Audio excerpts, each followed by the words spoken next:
Here's a fun and easy-to-follow story about a bear for kids. Once upon a time, in a forest far, far away, there was a big, fluffy bear named Bert.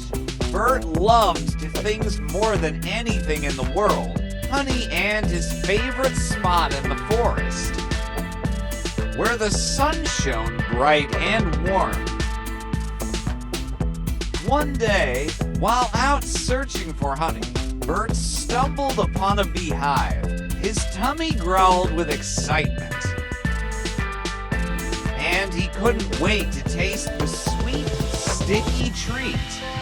But, oh no, the bees buzzed angrily and chased Bert away.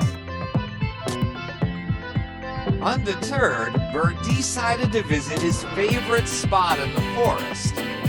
As he settled in, he felt the warm sun on his fur and listened to the birds singing sweet melodies.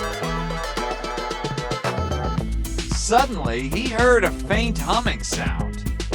Following the sound, Bert discovered a small, hidden beehive filled with honey. The bees, seeing how kind and gentle Bert was, offered to share their honey with him.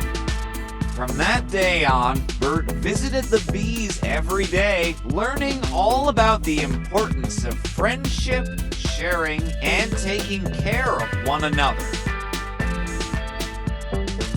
And so, Bert lived happily ever after in the forest, surrounded by his new bee friends and, of course, plenty of delicious honey. I hope you enjoyed the story.